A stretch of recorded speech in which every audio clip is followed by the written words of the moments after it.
तो एक ऐसे गांव की कल्पना कीजिए जो मतलब रातों रात खाली नहीं हुआ, बल्कि कहा जाता है कि वो वहां से चलकर चला गया। ये सुनने में किसी पहेली जैसा लगता है ना। आज हम जैसलमेर के पास थार रेगिस्तान के बीचों बीच बसे कुलधरा गांव की इसी पहेली को सुलझाने की कोशिश करेंगे। और ये सिर्फ एक भूता कहानी नहीं है। हमारे पास जो स्रोत है कुलधरा, वो गांव जो चला गया, वो इसे एक ऐतिहासिक घटना, एक लोक कथा और एक गहरे रहस्य के संगम की तरह पेश करता है। इस कहानी की बुनियाद एक स्थानीय कहावत में छिपी है, गांव एक रातीत नहीं सोडला होता, गांव चालून निघाला होता। जिसका मतलब है गांव एक रात में छोड़ा नहीं गया था, गांव चलकर निकल गया था। और यहीं से सारे सवाल शुरू होते हैं। ये पलायन नहीं था, ये कुछ और ही था। तो चलिए इसी रहस्य की परतों में उतरते हैं और देखते हैं कि ये कहानी हमें कहां ले जाती है। बिल्कुल, शुरुआत करते हैं उस जगह से ही। कुलधरा आज कैसा दिखता है? स्रोत के मुताबिक जैसलमेर से करीब 30 किलोमीटर दूर ये बलुआ पत्थर से बने टूटे फूटे घरों और खाली चौड़ी सड़कों का एक वीरान इलाका है। दिन की रोशनी में कोई वहां जाएगा तो ये किसी भी दूसरे पुरातात्विक खंडर जैसा ही लगेगा। हवा दरवाजों और खिड़कियों से सरसराती भी निकल जाती है, लेकिन स्थानीय लोग इसे वीरान नहीं मानते। वो एक बहुत ही अजीब शब्द का इस्तेमाल करते हैं।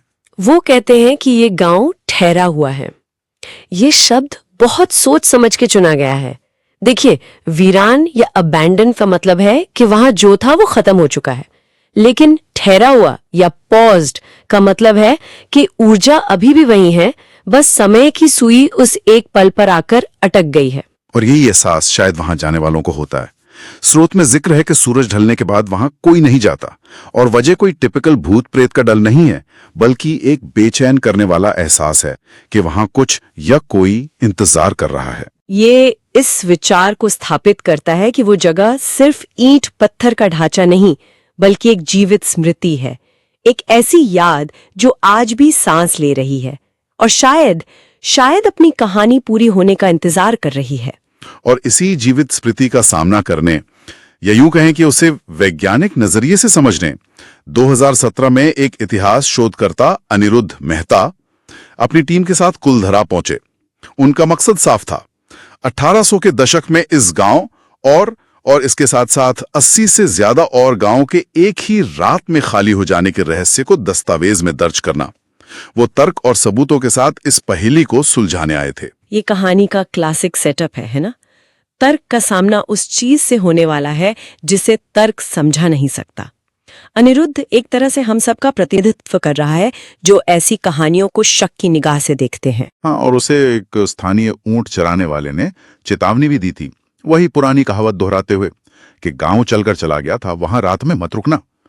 लेकिन अनिरुद्ध ने, जैसा कि कोई भी एकेडमिक करता, इसे एक दिलचस्प लोक कथा समझकर हंसकर टाल दिया और रात में वहीं रुकने का फैसला कर लिया। उसे लगा कि वो इस अंधविश्वास को खत्म कर देगा। और यही कहानी में एक महत्वपूर्ण मोड़ आता है, उसका अविश्वास, उसका ये मानना कि हर चीज की वैज्ञानिक व्याख्या हो सकती है। वही उसे उस अनुभव की ओर धकेलता है जो न सिर्फ उसकी सोच बल्कि उसकी पूरी जिंदगी हमेशा के लिए बदल देगा। और वो अनुभव सूरज ढलते ही शुरू हो गया। स्रोत में जो वर्णन है वो वाकई रोंगटे खड़े कर देने वाला है। जैसे ही सूरज का आखिरी हिस्सा क्षितिज के नीचे गया, तापमान तेजी से गिरा। ये रेगिस्तान की आम ठंडक नहीं थी, ये कुछ और था, जैसे किसी ने उस जगह की सारी गर्मी सोख ली हो। और फिर खामोशी, ऐसी खामोशी जो कानों को चुभने लगे। ये अजीब नहीं है। अक्सर डरावनी जगहों पर अजीब आवाजें आती हैं, पर यहां ठीक उल्टा हुआ।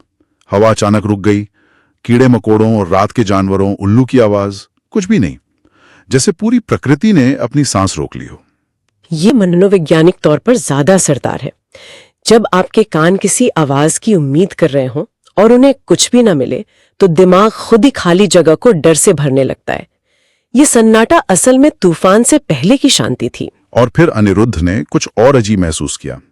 उसे लगा जैसे सारे घर अंदर की ओर झुक रहे हैं और उनकी काली खिड़कियां अंधेरी आंखों की तरह उसे घूर रही थी। लेकिन जो सबसे अजीब बात उसने नोट की और जो मुझे बहुत दिलचस्प लगी, वो ये थी कि गांव के किसी भी दो दरवाजे की सीध एक नहीं थी। इसका क्या मतलब हो सकता है? स्रोत बताता है कि ऐसा लग रहा था जैसे पूरे गांव को हकीकत के धरातल से थोड़ा सा घुमा दिया गया हो, ताकि वो हमारी दुनिया से पूरी तरह मेल न खाए।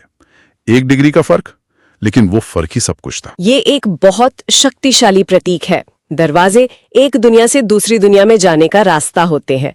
उनका सीध में ना होना इस बात का संकेत है कि वो जगह अब भौतिकी के सामान्य नियमों से बंधी नहीं है। वो अपनी एक अलग हकीकत में जी रही है, जहां हमारी दुनिया के कायदे कानून लागू नहीं होते। अनिरुद्ध अब उनके इलाके में था। और इसी बदली हुई हकीकत में पहली आवाज सुनाई दी, नरम नंगे पैरों की आहट। एक दो नहीं, बल्कि बहुत सारे लोगों की, जैसे कोई जुलूस या कारवां धीरे धीरे चल रहा हो। लेकिन गलियां पूरी तरह खाली थीं। ये मनोवैज्ञानिक डर की शुरुआत थी। आवाजें हैं पर स्रोत नहीं है। आपका दिमाग आपको एक जानकारी दे रहा है और आपकी आंखें दूसरी। इस टकराव से ही असली डर पैदा होता है। और ये डर और भी गहरा हो गया जब ठीक रात के 8:47 पर एक टूटे हुए घर के अंदर से एक औरत के गाने की आवाज आई, एक पुरानी राजस्थानी लोरी। और यहां कहानी व्यक्तिगत हो जाती है। वो वही लोरी थी जो अनिरुद्ध की दादी उसे बचपन में सुनाया करती थी। ये बहुत महत्वपूर्ण डिटेल है। जब कोई अलौकिक घटना आपको व्यक्तिगत रूप से छूने लगे तो वो सिर्फ डरावनी नहीं रहती, वो आपकी आत्मा को भेदने लगती है। ये कोई अनजान भूत की आवाज नहीं थी, ये उसके अपने अतीत की गूंज थी। ये उसे बुला रही थी। और अनिरुद्ध अपने डर और तर्क के बीच फंसा हुआ उस आवाज का पीछा करते हुए उस टूटे घर के अंदर गया। वहां हवा और भी ज्यादा ठंडी थी, इतनी कि उसकी सांस जम रही थी। और एक और अविश्वसनीय चीज, धूल के कण हवा में जमे हुए थे, जैसे किसी ने तस्वीर खींचकर समय को उस कमरे में रोक दिया हो। भौतिकी के नियम यहाँ पूरी तरह से टूट रहे हैं। गुरुत्वाकर्षण काम नहीं कर रहा, समय रुक गया है। ये जगह अब हमारी दुनिया का हिस्सा नहीं है। तभी गाना अचानक रुका और उसके ठीक पीछे से, जैसे कोई उसके कान में बोल रहा हो, एक फुसफुसाहट सुनाई दी, तुम लौट आए। ये सवाल, तुम लौट आए, ये कहानी की दिशा ही बदल देता है। ये कोई बेतरतीब आवाज या डराने की कोशिश नहीं है। ये एक सवाल है जिसमें उम्मीद है, इंतजार है। ये बताता है कि गांव के वासी किसी का इंतजार कर रहे हैं। वो अनिरुद्ध को कोई बाहरी व्यक्ति नहीं समझ रहे हैं। उन्हें लग रहा है कि जो गया था वो लौट आया है, पर कौन? अनिरुद्ध जब घबराकर पलटा तो कमरा खाली था, सिवाय एक चीज के। जमीन पर जमी धूल में ताजा बने पैरों के निशान थे, और वो निशान गोल गोल घूमकर ठीक उसके सामने आकर रुक गए थे, जहां से फुसफुसाहट आई थी। इस मोड़ पर तो किसी के भी होश उड़ जाएंगे। हाँ, क्योंकि ये भौतिक सबूत है। ये सिर्फ एहसास या आवाज नहीं है। यहाँ तर्क की हर सीमा टूट जाती है। और ये समझने के लिए कि ऐसा क्यों हो रहा है, अनिरुद्ध कौन है जिसे वो लौटा हुआ समझ रहे हैं, हमें गांव के इतिहास और उसके श्राप को समझना होगा। इन घटनाओं की जड़ वही है। बिल्कुल। तो कहानी ये है कि कुलधरा पालीवाल ब्राह्मणों का गांव था। वो बहुत समृद्ध, पढ़े लिखे और सबसे बढ़कर स्वाभिमानी लोग थे। उस इलाके का एक क्रूर और अय्याश मंत्री सलीम सिंह गांव के मुखिया की बेटी की सुंदरता पर मोहित हो गया और उससे जबरदस्ती शादी करना चाहता था। उसने गांव वालों को धमकी दी कि या तो लड़की उसे सौंप दी जाए या वो अगली सुबह गांव पर हमला करके सब कुछ तबाह कर देगा और लड़की को उठा ले जाएगा। यहाँ उनके स्वाभिमान और सम्मान की परीक्षा थी। एक तरफ उनकी जान और घर थे और दूसरी तरफ उनकी बेटी का सम्मान। और पालीवाल ब्राह्मणों ने एक ऐसा फैसला लिया जो इतिहास में शायद ही किसी ने लिया हो।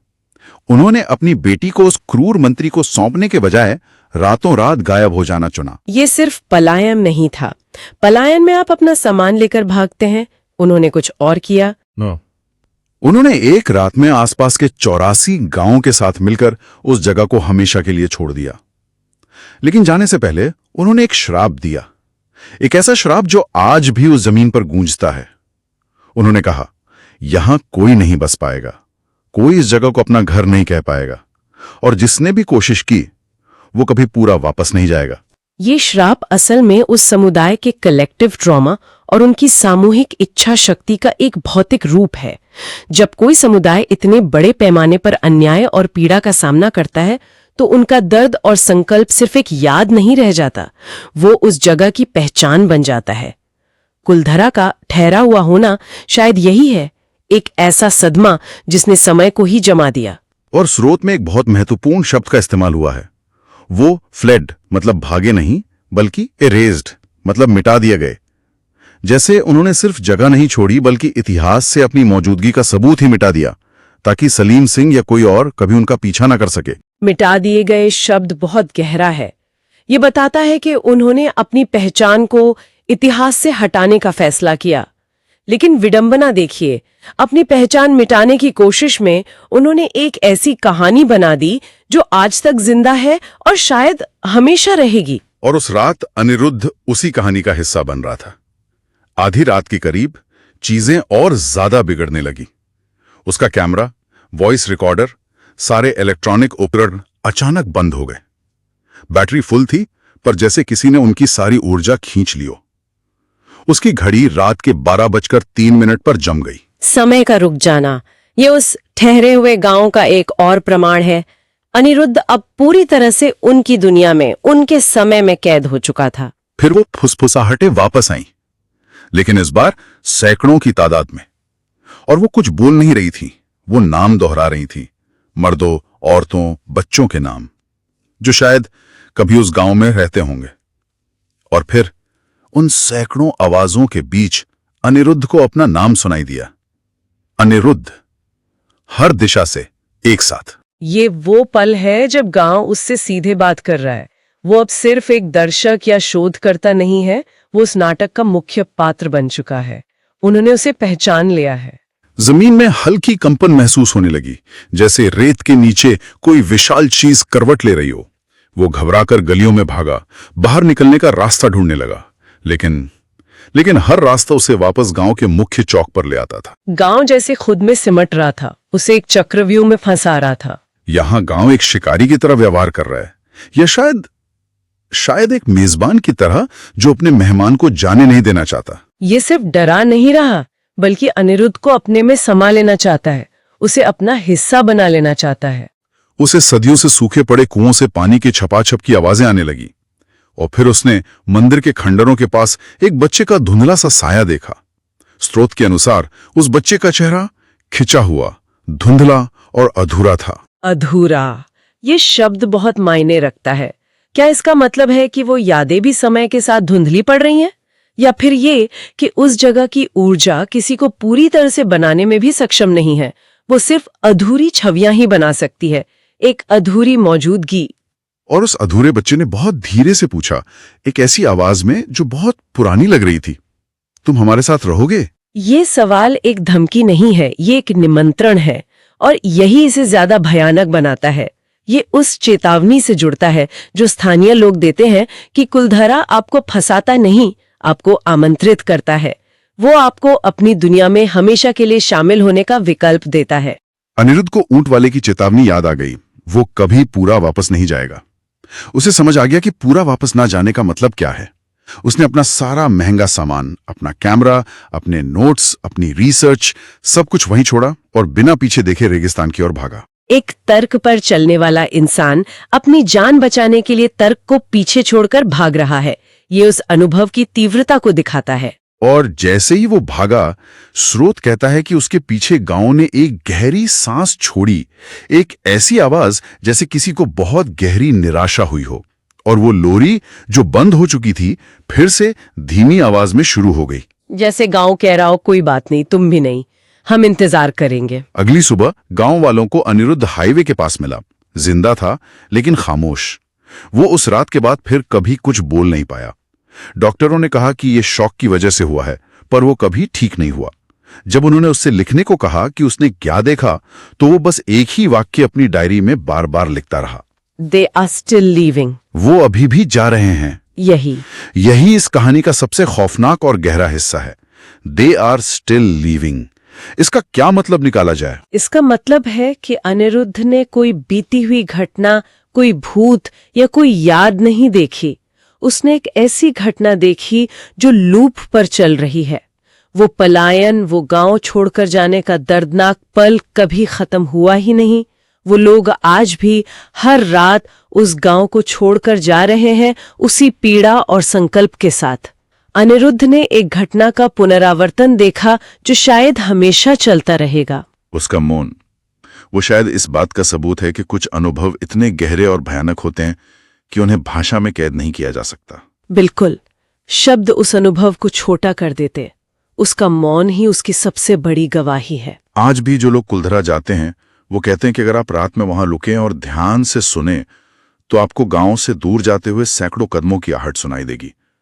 आवाजें आपकी तरफ नहीं आती, वो हमेशा आपसे दूर जाती हैं, जैसे वो कारवा आज भी उस रेगिस्तान में चले जा रहा है, आज भी गायब होने का चुनाव कर रहा है। क्योंकि कुलधरा कभी वीरान हुआ ही नहीं था, उसने बस अभी जाना खत्म नहीं किया है। तो ये कहानी हमें सिर्फ एक डरावनी जगह के बारे में नहीं बताती, ये स्वाभिमान, संकल्प और एक ऐसी स्मृति की कहानी है जो इतनी शक्तिशाली है कि उसने समय को ही अपनी मुट्ठी में कैद कर लिया है। ये कहानी कुलधरा को एक जगह के तौर पर नहीं, बल्कि एक निरंतर चलने वाले प्रतिरोध के एक स्मारक के रूप में पेश करती है, एक ऐसा प्रतिरोध जो आज भी जारी है। और यहां हमारे सुनने वालों के लिए एक दिलचस्प सवाल उठता है, किसी स्मृति में, किसी याद में इतनी शक्ति कैसे हो सकती है कि वो एक भौतिक स्थान पर भविष्य को जड़ें जमाने से ही रोक दे? क्या ये वाकई कोई अलौकिक श्राप है, कोई पैरानॉर्मल फिनोमेनन, या ये एक सामूहिक मानवीय वादे की स्थायी शक्ति है, एक ऐसा संकल्प जो इतना मजबूत था कि उसने वहां की रेत, पत्थर और हवा तक पर अपनी कभी न मिटने वाली छाप छोड़ दी है? शायद कुछ वादे तोड़ने के लिए नहीं होते और कुछ कहानियां खत्म होने के लिए नहीं होती।